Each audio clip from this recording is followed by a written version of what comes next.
Well, welcome to Ethics Today. This is a program that interviews people who are doing interesting and important work around the country and just looking at their motivations and their expertise.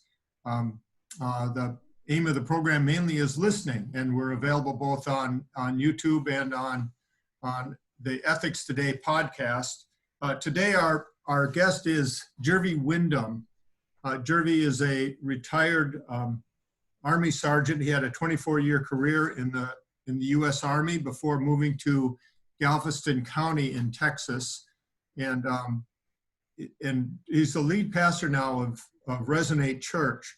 And so, Jervie, welcome to the program today. Well, thank you for having me. I'm excited to be here. You made an interesting decision after retiring from the military to move to the greater Houston area and help to serve that community in the aftermath of Hurricane Harvey. And could you just tell us a little bit about the decision to move to that area of Texas and to start this new church?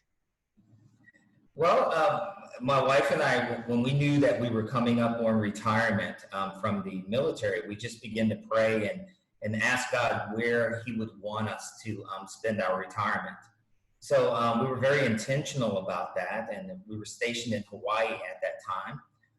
After I left Wisconsin, we moved to Hawaii. So while we were stationed there, we literally began to list cities that we believe, were cities that we would want to live in. And how we went about that, we went on this website. It's called Sperling's Best Places. And back then, I don't know if it's still that way, you answer these demographic questions, and then they spit out these cities that kind of fit your demographic criteria. So what we decided to do is we would take that list, and every time we go on vacation, we would only go to the cities on that list, and then we would just pray.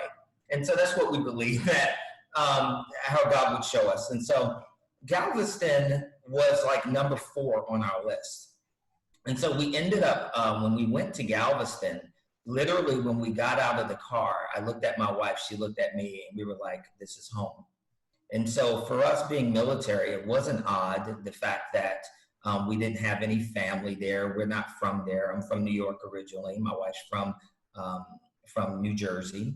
So we didn't have family there. But that's not very odd for us, because being military, we've had to live that, several times over. So the military ended up throwing me a curveball. I had no idea that was in 2015. I had no idea that when I returned to Hawaii, I would end up on orders to go to Virginia and to serve there. So while I was in Virginia, it actually was God's providence. I ended up connecting with a church there called New Life out of La Plata, Maryland.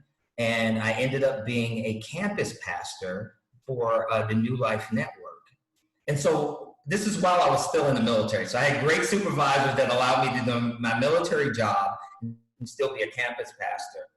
But while I was there, Hurricane Harvey hit our area right where my house was. And so literally across the street from my home was absolute devastation. I mean, the neighborhoods across from my neighborhood was held intact, thank God. But the neighborhoods around me, surrounding us, was absolute devastation, unlike anything I've ever seen. Were you just in a higher place were you on a little rise or something that avoided the flooding, or was it the winds that didn't impact as much, or what? It was the fact that our neighborhood was newly constructed, and therefore the drainage in our neighborhood was phenomenal. I mean, it helped. And right. So unfortunately, the neighborhoods around us were more, they were older neighborhoods, and then there was a flood zone not far from where we're located. And, the areas surround us like Dickinson and some of the other towns were absolutely devastated. It was unlike anything I've ever seen. So when I got back to so being in Virginia, my military job and the church itself, the military gave me the time to go down and serve, and the church actually gave me the resources to go down and serve the communities down there. So we went down there with a team of people and connected with 8 Days of Hope and some of the other groups that were down there serving. And I tell you that whenever I walk the streets and begin to just, serve the communities around there in this sort of devastation, it was heartbreaking. I mean, to literally walk down the street and see someone's entire life piled up outside of their home, because those homes had to be mucked out and stripped. And it was incredible. So it was during that time when I was walking through those communities that I knew that this is a long-term thing that we're going to be a part of, for the rest of our lives. And so I really felt a calling to plant a church there that wouldn't just be a place where people would come on Sundays, but that we would be a church literally there for the set purpose of walking through this long-term process with the communities around us. And so we're kind of, we say that we're not just a church behind the walls. We do most of what we consider to be ministry outside of our church setting. I think it was Ed Stetzer, he's the author, he said in a book that people are not looking for another friendly church, they're looking for friends. And I felt that was actually the calling that God was placing on my life and on Nilda's life, that, to not just live out our retirement there in the greater Houston area, but actually we were called to be friends, to our neighbors there and to serve them. And so that's actually how Resonate came about, because when I got back to Houston, literally I hadn't talked to the church network there, but my ministry coach and my senior pastor that was there it was just phenomenal how it happened. While I was gone, they were praying about, doing something long-term in the greater Houston area. So literally the Lord spoke to me. I didn't talk to them. God spoke to them. They didn't talk to me. And then by the time I got back, when we sat down and talked about it, it was phenomenal how much God had really placed on their hearts. That was exactly what God was placing on my heart. Well, for those of us who don't live in a coastal area, we think of hurricane, the recovery from a hurricane is something that takes a few months afterwards. And then, of course, the news cycle moves on, so then we don't hear much more about it. And then once we get to the next year, then there's a new hurricanes season and we hear about hurricanes in other areas. So you're talking about long-term, and it's already been about 3 years now since Hurricane Harvey. What do you mean by long-term recovery? So what I noticed whenever we came here, as church planners especially, we exegete the community. I mean, you literally have to come here and learn and watch and listen. There's so much that I thought I knew about this community until I literally got here. Now, from being here, I truly understand why that whole long-term mindset, I had to really answer that, because it is long-term. There are people, I want to say Hurricane Ike hit in 2010. There are people that just recovered from Hurricane Ike just to be hit by Hurricane Harvey. Wow. Yeah. So if you look at regions like ours that are hit by hurricanes, I mean, major hurricanes, I hate to say it, but on a regular basis, there, or more than most places, let me say it that way, there is emotional damage that's done. There's mental damage that's done. There's so much hurt and pain that's going on in people's lives because they haven't been able to truly rebuild. And the truth is that, when you drive around, if I were to bring you down to our community and you drove around, you would think everything's fine, because when you don't see the big heapings of piles of trash, on the sides of the roads, because all that's been cleaned up. But I can take you to members of my church. I can take you to their homes. And before you walk in the house, you can smell the mold, and you can go into people's homes and literally see no walls up, and they're living like that day in and day out because they're still waiting for someone to help them. There are people that that are living in very unhealthy conditions right now throughout Houston. Thousands of families. Some estimates say that right now, the 4B disaster response network that we partner with has rebuilt about 420 homes.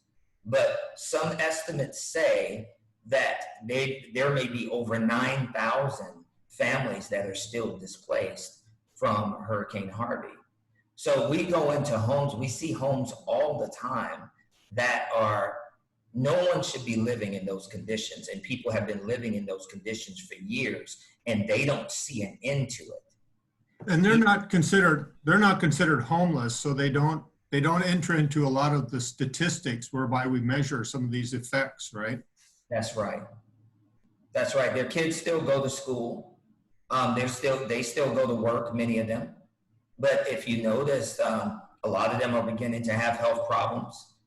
We have known of people to literally die, and you go to their homes and, they have terrible mold issues and various other things. If you have respiratory issues, or if your kids have respiratory issues or other, issues, I mean, the mold can be devastating to you. It can be life-threatening. But aside from that is a lot of the invisible wounding and scarring, that people are living with day in and day out.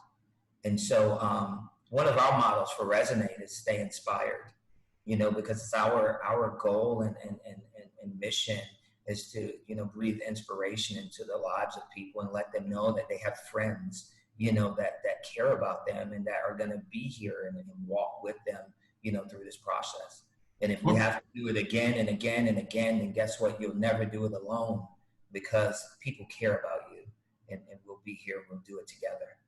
Well, could you say more about that? Because I think a lot of people would say, well, it's a nice idea to, form an organization that can help out in the aftermath of a hurricane or something. But like, how does a church actually help people who suffered from the loss of homes because of a flood? Isn't that something that FEMA does or other organizations? Well, you have some of these people, if you look at it from a, kind of legal or logistic standpoint, let's take Dickinson, for example. Over 80% of the homes there, some of the research that I've read said that people did not, over 80% of the homes impacted did not have insurance, did not have flood insurance. So what do you do for those people that live in communities and they can't afford the flood insurance? I mean, as a church, we are a church, if you want to look at it as an organization, but what we tell people is what's more important than having a church is being the church. And so this is the language that we use for, people that connect with our ministry, because it's not about Resonate at all. It really is about the church being the church. So we connect with other churches. We have many churches that we partner with. One thing that we always say is we'll wear your t-shirt. So if you're an organization and you're doing kingdom work and you're helping people and you're being that source of inspiration, we want to come alongside you and help you do what it is that we feel that, that's bringing hope, into our communities. So that's actually the DNA of Resonate. Resonate is really not about, having church or it's really about the church being the church. And so that's language that we use a lot. So what we do is we come alongside people.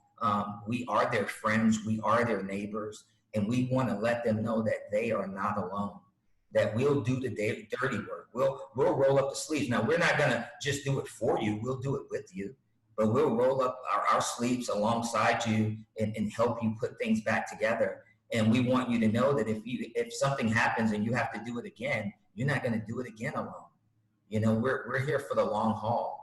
And that's what people really need in these sort of communities, because a lot of other organizations, they come and go. And it's wonderful when volunteers come and help. It's a beautiful thing. But then they're gone.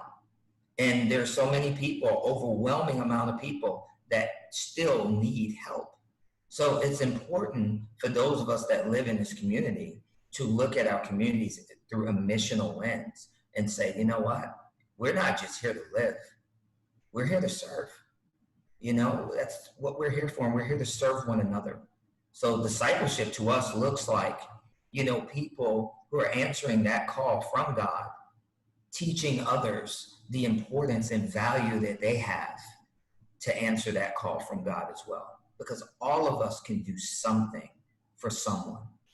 And it's important that people see that in themselves. So how does the church actually do this work? So you partner with other churches, I imagine sometimes with other agencies. Are you actually going into homes and helping to rebuild them? Yes, we do. We do that. We go into homes and help rebuild them. We make referrals to people who need assistance with counseling. We connect with every network that we can find that's available to us, so that we can, you know, kind of be that point person for people in our communities that may be simply exhausted with finding help. So when we come across those people that are exhausted with finding help, you know, we want to be that breath of inspiration so that we can say, hey, we can help you. Why? Because we have friends. So we're not the ones that, you know, we can't do everything, but together, you know, together we can do a whole lot. And so we found some wonderful people to partner with. Galveston Urban Ministries, 4B Disaster Response Network. There's just so many I can name that are just wonderful people that are doing, you know, the kingdom work, you know, in our communities. And, you know, and so those are the people that we partner with. And so that's how we do it. So I wanted to ask you, could you give us some numbers? Like how many homes have you helped to rebuild and helped? How many people are being impacted by the work that your congregation is doing in these neighborhoods? Okay, so on a weekly basis, what we call it our missional footprint. Our missional footprint, because we have missional communities that we go into, and we actually serve those communities, you know, with Bible devotions, with you know, we have coffee shops, you know, that we run. We do a little pop-up coffee shop where we have people in our congregation that may be elderly that feel like they still want to serve. So we find ways for people to serve. So if someone wants to serve, you know, we have one gentleman I can tell you, Uncle Jack. He's had a stroke. He lost his wife. He was in a coma for 3 years, and so you know, he has his, you know, a plethora of health issues himself. But whenever prior to the pandemic, he did not miss a day being the person to serve coffee at a rehabilitation center. He didn't miss a day. He walked there every single day, got the coffee pots ready, whatever he could do to serve. And right now, even, you know, he calls me on the phone, and sometimes he says, like, because of the pandemic and because that missional community is close to him, he feels so lost because he's like, serving gave me so much life. And he's like, what do I do now? And it hurts me. It hurts me because it was such, I tell you, he thought we did something for him, but my God, what he did for us, just watching him serve and just be happy and just enjoy being a blessing to other people.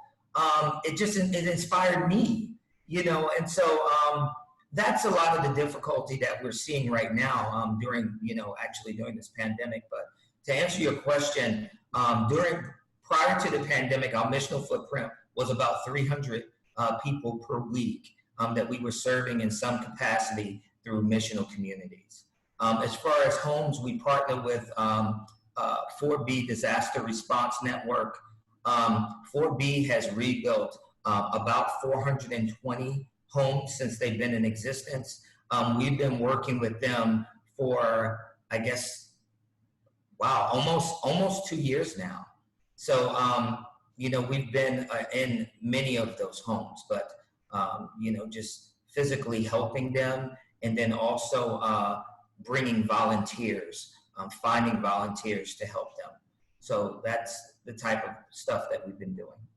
And it's so important, this providing opportunities to serve, because we know that this is the serving actually turns out to be a vital human need, right? And we have a society that's become so efficient at providing basic services that these relational communities sometimes have not been functioning very well, because the service, the provision of needs has become so bureaucratic.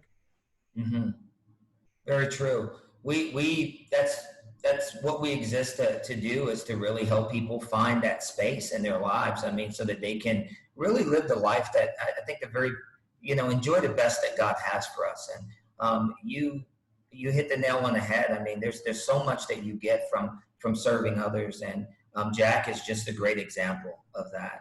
And so a lot of these missional communities came about with us just going in and listening to people, which is a very important part of our lives and ministry. It's not about just going out preaching, because we find ourselves sometimes answering the questions that no one's asking. We have to slow down and take the time to listen. And the communities, oftentimes will tell us where they really need us and where they're really hurting. And so that's where we plug in. So we don't just come there with, initially when we came here, we had a strategic plan that didn't work at all. So we had to back up and really exegete the community and sit down and listen, and just started hanging out with people. And that's what brought about a lot of the opening of our missional communities, where we have even a person who owns 4 apartment complexes literally gave us a townhouse upstairs to use to minister to his youth, to be there for his youth, because there was a triple homicide that happened there on that campus. And so that's a campus where our church has been there, doing ice cream socials for kids and movie nights and things like that. And so just by hanging out with the community, whenever that happened, we were the people that the community called, to come and be with them during that time of difficulty. And so we're very honored to go there and serve them.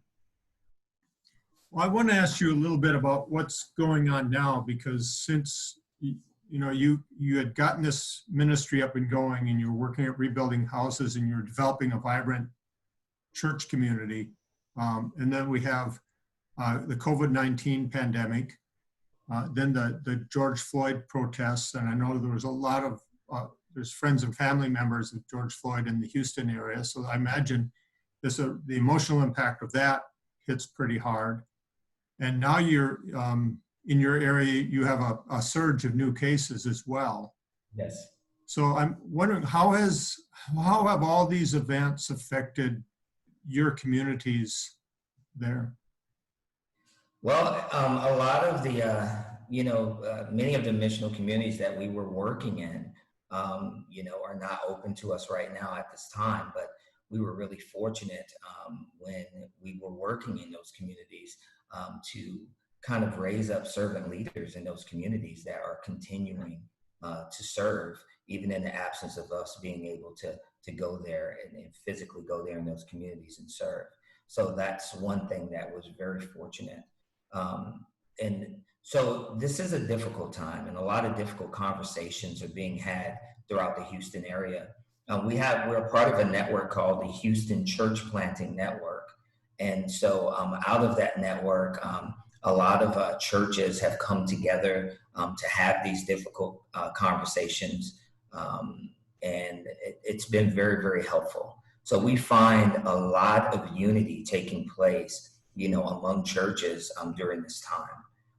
And a lot of churches can tell you in our area that although a lot of things may be closed, and, of course there has been a surge, I think people are concerned about people maybe more now than before. I think there's less being taken for granted. I see churches partnering more now than before. I see more prayer happening now than before. I mean, it's really amazing how people are responding, during this time. Even in my own community where I live, we have a Facebook page for the community itself, and you're finding you just see just acts of kindness, just being done more, now than ever before. So someone calling in saying, my son has a birthday party, a birthday today, and we can't have a party for him. And the whole community comes by and just does a parade. I mean, just beautiful acts of kindness, things like that. The other day in my community, one guy just went out and just put little flags by everybody's house, just stuck them in the ground, for the 4th of July, and went on and just said some wonderful things about our country and about us as neighbors. And it's just beautiful. So in the midst of this global crisis, I believe that God is doing what he's always done. And that is just sovereignly working in the hearts of people. This whole thing did not change him, and I think he is using it in many ways to change us.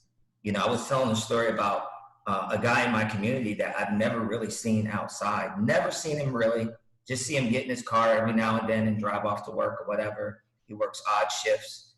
But during the time of, the closure of his job, seeing him roll around on the grass with his daughter and go on walks with his family. I mean, it's like, yeah, okay, this is hard and it's tough, but what is really coming out of this, that, I don't know, maybe would not have happened if this hadn't happened in certain ways? I think God uses it all, even the difficult things. And I think that's the message that we want to, give to people is, even in this difficulty, what is God's plan? You may be stuck at home, but why? And what is it that you can do there in your home to change the lives even of the people that, the Lord has placed around you? I mean, we can do that. Average American prior to this, I want to say statistics were spent less than 4 minutes a week. 4 minutes a day speaking with their kids. That's what the statistics were. So if the average person spends over 3 hours a day on social media. So we spend less than 4 minutes talking to our kids, but we spend over 3 hours on social media. So, when you look at that. That's amazing. That's an amazing statistic. It is, yeah. But I would wonder what that statistic is now since the pandemic. So I'm going to go back and look at that. But, it's just, I don't know. It's difficult times. And of course, it's hard right now. And our heart goes out to all the people that are suffering from this illness and people that have lost loved ones from this illness. But I just believe that even in this difficulty, we can still change the world just by, impacting the people closest to us, the people around us, the people that we are in contact with every day. We can still change the world. And I think that, there's still value in us believing that. One of the questions I get asked from students quite frequently as they're kind of starting out their professional lives and going out on their own is how they can get involved in their community. Because it's not always easy to do. You look around, especially moving into a new area. You just jumped into a completely new area and started getting involved. But I imagine it took a lot more work than what you're describing to us here in a short time. But what advice would you give to somebody who's, say, 21, 22 years old and wondering, how do I really get involved in a life of service? I would say that it actually should begin with you kind of seeing where their needs are. Sometimes getting involved can be, there a lot of people are going to want you to get involved with whatever it is that they're doing, right? We all have this, but just listening, making friends, finding out where their needs are, where their true needs are in your community. So you don't find yourself doing the things that, that someone wants you to do that's not really, helping. I think that you have to be careful about that, because time is our most valuable resource. And so I think just listening to your community, finding out where your community is hurting, and then seeing if there's anyone that's already, because my biggest thing is I don't believe in duplication of effort. I don't need my t-shirt doing the same thing that your t-shirt is doing. I will wear your t-shirt. So if you're doing, something that I feel that we should be doing in our neighborhood, I don't want to compete with that. I want to join it. And I think that's something that's important too. I would tell young people that if you see someone that's already doing the thing that it's really on your heart to do, then talk to them, be a part of it. Don't just feel like, well, I have to start my own. There are a lot of wonderful and amazing things that are happening in our community, where people, just like 4B Disaster Response Network, would not be successful if they didn't have volunteers. So what if every volunteer said, I'm going to build my own? Then, there's no way that these 420 houses would be rebuilt. It took volunteers saying, you know what? You guys are doing what we know needs to be done, and I want to join in that and be a part of it. And so that's what I would say. Listen to your community, find out where the needs really are, see if there's someone doing it. And here's the other thing that I'll say, and I'll leave that. If no one's doing it, don't wait for anybody to do it. You do it. If you know something needs to be done and no one's doing it, and it's really on your heart, who are you waiting for? God's sending you. Go do it. That's wonderful. Thank you, Jervie. Yes. Thank you. Great to talk to you, and blessings on you and your congregation, all the work you're doing there in the Houston area. And I hope you have a wonderful, uplifting year. Well, thank you so much. I appreciate this discussion, and it's always good to see you again, because you're a huge part of everything that I'm doing here, because yourself and Tom Thibodeau and many others have really been a part of helping form just my understanding of servant leadership. And that was also, I think, God's providence. I mean, my travels through Wisconsin, who would have thought that I'd be living in Wisconsin, that I would graduate from Viterbo, that I would be sitting in your classes, reading your books and talking with Tom and learning all of this stuff that really galvanized my understanding and my heart concerning servant leadership. So you're a huge part of this, and I thank you for your mentorship and your encouragement throughout the years. It's meant a lot. Well, I like to talk about it, but then you go out and do it, and you inspire me every time we exchange emails. It's just amazing to see what you're doing. So thank you for that. Thank you. Thank you.